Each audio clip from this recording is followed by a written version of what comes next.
Things have changed since Lily was born. I used to see Mark's face light up when I walked into a room. Now, I'm lucky if I get a grunt before he buries his nose back into his phone. His job's the same, maybe even less stressful than before, but something in him switched off the day we brought her home. Another painting, Grace? What's that, the third this week? Mark's voice would grip the air, sharp and sneering whenever he watched me set up my easel. He used to admire my work, even had my best piece framed in his office once. Not anymore. Yeah, so? It's not like I'm spending your money, I'd answer, trying not to let him see the tremble in my hands, keeping my focus on mixing the blues and yellows on my palette. But inside, each word he volleyed felt like a punch. Could have fooled me. And look at this place. Looks like a damn tornado hit it. He'd scan the room, his eyes scanning every toy and blanket out of place, holding them up like evidence of my failures. Look, I'm with Lily all day, and she's a handful, I'd fight back, my voice not as steady as I'd liked. And maybe if you helped a little around here. Help? With what? You're home all the time, you deal with it. That was our deal, remember? I make the cash, you handle the rest. Not my fault you can't manage. He'd cut me off, leaving no room for argument. Every night ended the same, with him turning away and dismissing me with a scoff. When he left for work, Lily would tug at the hem of my shirt, her little eyes confused. "Daddy mad?" she would ask, her tiny lips quivering at the thought. "No, baby, Daddy just has a lot on his mind. Here, help Mommy choose the colors, yeah?" I'd pull her into my arms, trying to smile for her sake, guiding her hand to pick out colors. Together, we'd paint, and for a while, the bitterness in Mark's tone would get drowned out by her laughter and our shared world of color. I knew my paintings were good, not because I was full of myself, but because they were the only thing I had left from a time when I felt confident, vibrant. That evening, when Mark came home, I did what I always did. I tried to greet him with a warm dinner, a clean house, and Lily squeaky from her bath and dressed in her best pajamas. "Hey," I said, the smell of roast chicken trailing behind me. "How was your day?" He grunted in reply, shrugging off his coat and throwing it over the couch. His eyes caught mine, then the easel set up in the corner of our living room. "Still haven't gotten rid of that junk, huh?" "It's not junk, Mark. I'm working on something," I responded, the weariness seeping through. "Looks like a waste of time. And money. You could be doing something productive, you know." He walked past me to the fridge, not waiting for an answer. Productive seemed to mean anything that made money or made his life easier. I wasn't doing either to his liking, I guessed. "I am doing something," I said, my voice firmer now. "I'm raising our daughter and keeping our home. And I'm trying to hang on to something that matters to me. My painting matters to me, Mark." He didn't even pause, just popped open a beer and drank deeply. "Call it what you want, Grace. To me? Looks like you're just filling time, making a mess I'll have to pay someone to clean up." I felt the sting. Not from the unkindness of the words, I was getting used to that, but from the dismissal of my dreams, my passion. There wasn't a place for them in Mark's world anymore. "Dinner's ready," I called out, in what felt like a weekly performance, standing with quivering hands as I served the meal. Mark's parents, seated like judges at the head of the table, barely noticed my effort to create a warm, hearty meal. Their eyes were fixed on the easel by the window. "What's this then?" Mark's dad, George, a broad man with a voice that filled the room, jabbed a finger towards my unfinished painting. "Oh, that's just something Grace has been fooling around with," Mark chuckled, waving a dismissive hand before taking his seat. "Real high-class stuff, right?" Laughter rang out, and it twitched at my nerves, laughter that didn't reach their eyes. My, we're an artist now, are we?" chimed in Mark's mom, Patricia, her voice a kind of sharp that could slice steel. "Why don't you show us your latest masterpiece, dear?" George bellowed, his smile more of a challenge than a gesture of interest. I stood, rooted to the spot, feeling the flush spread up my neck. "It's not done yet," I muttered, but Mark was already striding over to the canvas, grabbing it with less care than he'd take with a dish towel. Look at this, folks, Mark laughed, flipping the canvas around like he was Vanna White revealing a letter on Wheel of Fortune. It's supposed to be a landscape, can you believe it? George's laughter bloomed loud again. Looks like a blind dog's nightmare. Patricia tooted, shaking her head, her nostrils flaring with each chortle. Why waste your time with this hobby?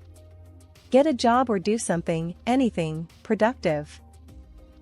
As if any place would hire her, Mark snorted, setting the painting back with a thud that made my heart sink. The job market's tough out there, and well, look at her. I swallowed, hard. My hands clenched into fists at my sides. I do plenty. I take care of Lily, and this house, and... My words faltered under their collective stare. Patricia poked at the food with her fork as if she suspected it was poisoned. Taking care of your family is the least you can do, she sniffed, but honestly, Mark, if you'd married someone with a little ambition. They went on, tearing strips off me with every word, while I just stood there. The room closed in, their words pressing on my chest, squeezing the air from my lungs. I felt myself slipping away, becoming smaller, insignificant in this grand performance of theirs. Something in me snapped. As soon as the meal ended, with a fake tremor in my voice, I excused myself, marched up the stairs, not looking back, and locked myself in the bedroom. Grace? Mark's voice climbed up the stairs, maybe half an hour later, cracking through the door. You coming back down? We need to clear the table. I didn't respond. I couldn't. If I opened my mouth, a scream or a sob would have come out, and I wasn't going to give them the satisfaction of hearing my break. I scrolled through my bank app, a frown etching deeper lines on my face. Our account was looking dire again this month, and the grocery list wasn't getting any shorter. Lily needed new shoes, too. She was sprouting like a weed. Mark's voice tumbled in from the living room.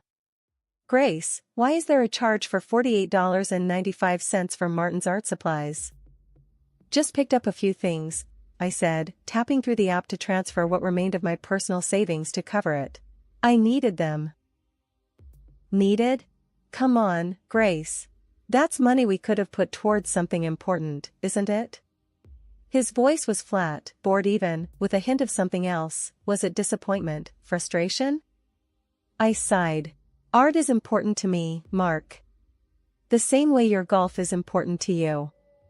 I didn't mention the fact that his golf clubs cost more than a year's worth of my supplies.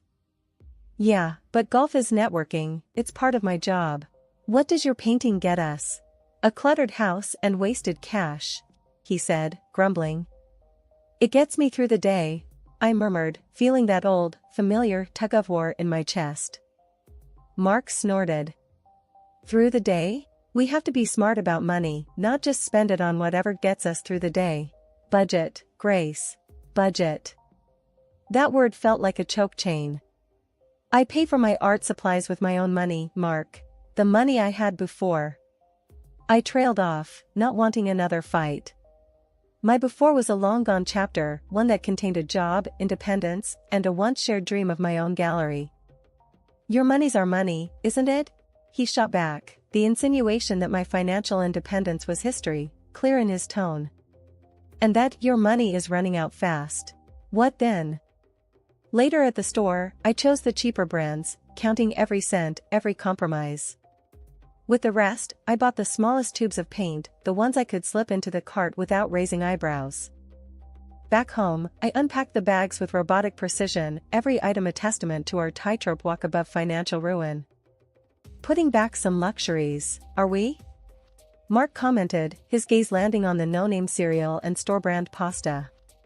Yes, tightening the belt, I answered without looking at him, hiding the receipts, a paper trail of my crimes. He hummed, rummaging through the bags like an investigator looking for a slip-up. Where are the Greek yogurts you like? And isn't this the cheap coffee? I shrugged, busying myself with placing a can of tomatoes in the pantry. Prices went up. Had to make some cuts. Don't see any cuts in your art budget, though, he said, a cold finger pointing out the new brushes I'd slipped under a loaf of bread. I turned to him, meeting his eyes for the first time since the conversation began. This keeps me sane, Mark.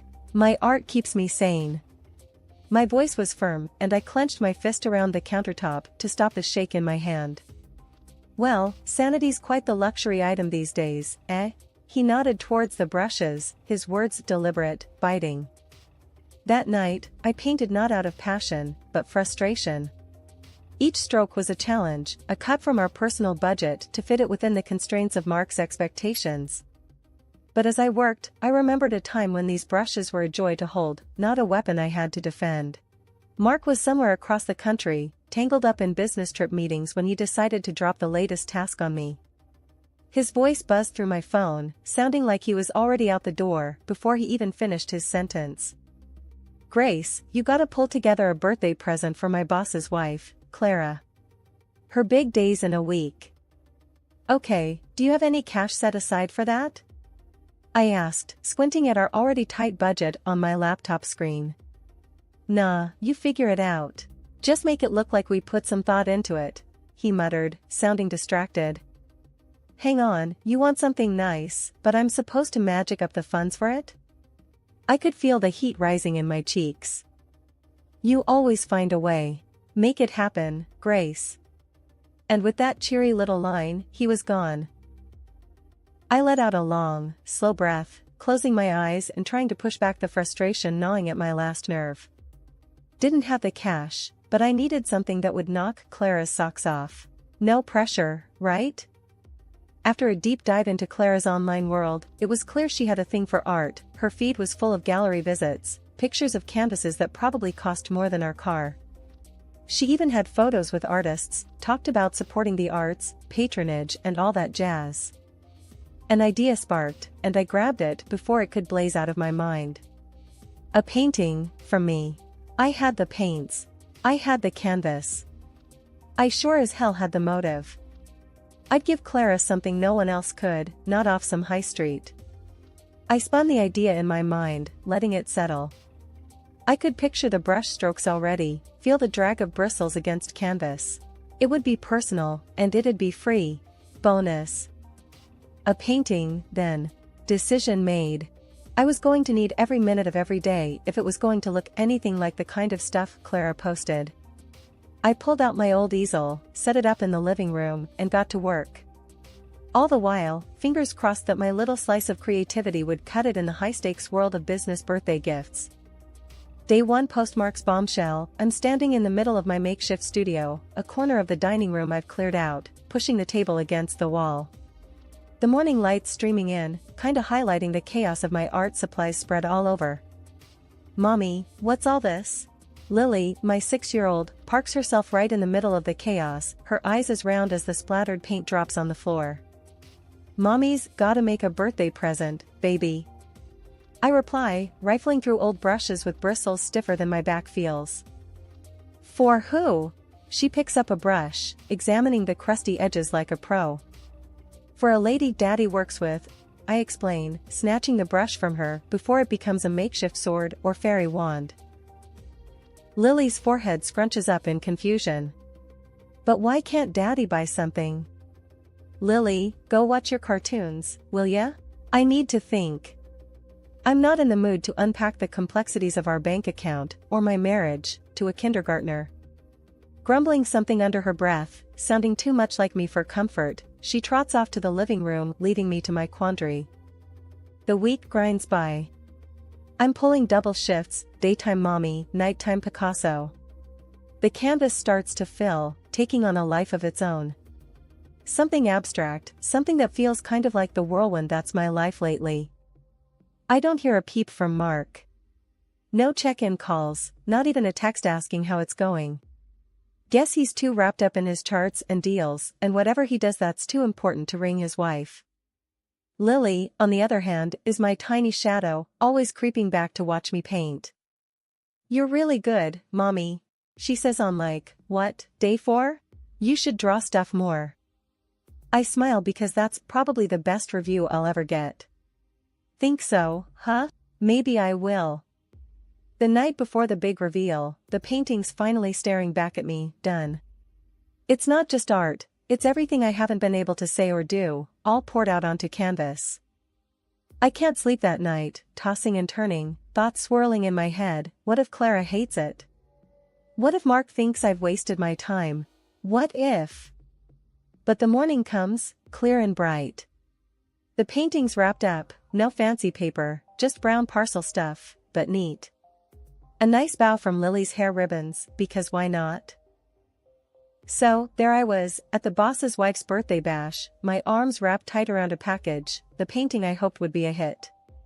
I slid through the crowd, eyes low, wishing I could blend into the wallpaper. Mark was there too, just flown in hot from his latest trip, looking every inch the man who had it all, except the picture-perfect trophy wife. His eyes swept over the women, polished and perfect in their cocktail dresses, then landed on me like a ton of bricks. I saw that look on his face, like he just bit into a lemon. He looked me up and down and shook his head just enough so only I'd notice. The room faded a bit, like someone turned down the volume on the party, and all I could hear was my heartbeat in my ears. Then his gaze zeroed in on the parcel, all wrapped up and nestled in my shaky grip. His eyes flashed, and oh boy, I knew that look. I saw the storm brewing before the first word even shot out. "What's that?" he spat, barely keeping a lid on it. I pulled the package closer, as if I could shield it, and me, from what was coming. "It's a gift. My painting." The words barely had a chance to hang in the air before his voice boomed. "A painting? You're kidding, right?" It was loud enough to catch a few glances our way. I tried to shush him with my eyes, but he was past caring. "You actually think this is okay? To hand her a piece of amateur hour?" The whispers around us started like the start of a rain, soft but getting stronger. "Mark, please, not here," I begged, my cheeks flaming up something fierce. "Did you lose your mind?" he roared, and the room didn't just pause, it froze. "You make us look like fools." By now, we were the main event. Eyes flicked to us, then away, then back again like they were watching tennis. I shrank, wished I could melt right into the floorboards. His face was a shade of red I'd only ever seen on traffic lights. "Great, just great, Grace," he vented, throwing his hands up. "You don't think, do ya?" The heat in my face told me I was blushing, and not in a cute way. My hands shook, but I hugged the painting tighter, 'cause what else was there to hang on to? I took a breath, tried to remember why I thought this was a good idea. "Now everyone's gonna have a go at us, thanks to you and your dumb idea," he added, sharp as a knife, for anyone still pretending they weren't listening. My mouth opened, words ready to tumble out, to defend or maybe just to tell him to put a sock in it. But what was there to say with the whole room's eyes burning holes into us? Instead, I just stood there, the fool he called me, wishing the ground would do me a favor and swallow me whole. The laughter after Mark's outburst felt like daggers. Even with the room spinning, I caught the boss's eye. He was just watching, all quiet, with something like confusion on his face. And his wife, Clara, she had this half-concerned, half-intrigued frown that actually gave me a sliver of hope. Clara waved a hand, cutting through the noise. "Quiet down, everyone. Let's see what Grace has brought." I moved on autopilot, my hands still a bit jittery as they tore the paper from the canvas. The art kinda just spilled out into the room, all the colors and the shapes I'd spent nights pouring myself into. Clara's eyebrows shot up. "Oh my," she said, and the room hushed like they were waiting for her to drop the hammer. But then she continued, "This is quite something, Grace." Mark was still fuming by my side. "Yeah, something all right." I ignored him and searched Clara's face for some sign. It's for you," I mumbled. "Happy birthday?" She tilted her head, studying the painting like it was a puzzle. "It's bold. I like bold. Don't you, darling?" She nudged her husband, pulling him into this. The boss was a tough guy to read, but he nodded. "Don't see something like that every day." Mark tried to jump back in. "Oh, come on, you're saying you like this mess?"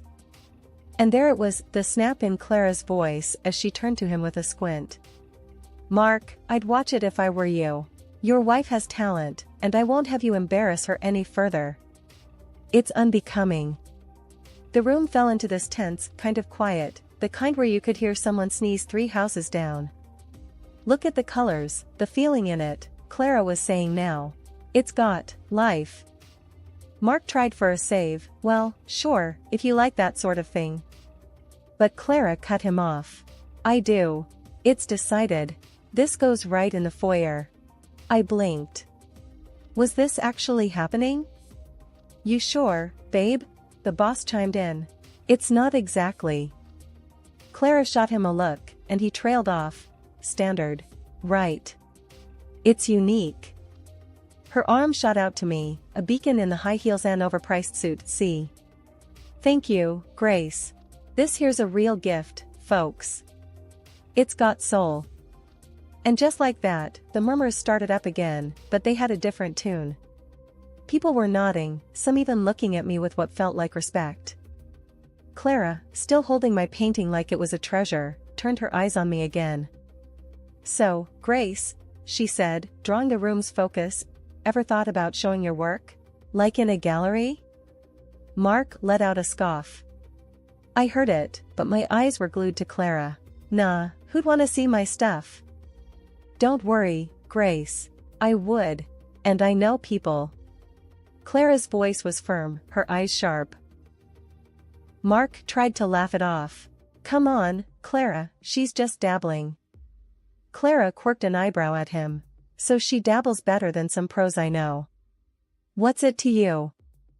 I swallowed, feeling like I was teetering on the edge of something big. I don't know. I've never."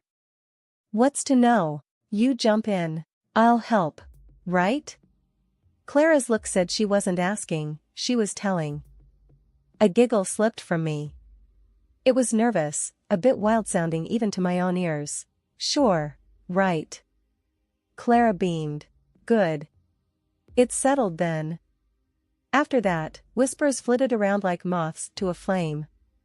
People who barely gave me the time of day were now hanging on my arm, talking about my work. It felt surreal, like walking through someone else's life.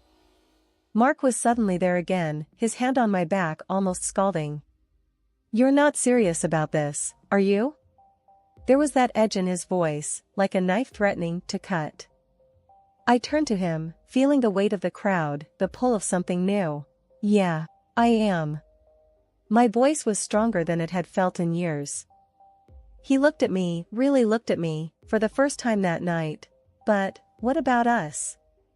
"What about us, Mark?" I repeated. "We've been over for a longer time than I want to admit." That shook him. He stepped back. "I thought we were fine." I turned to face him fully. "You thought wrong."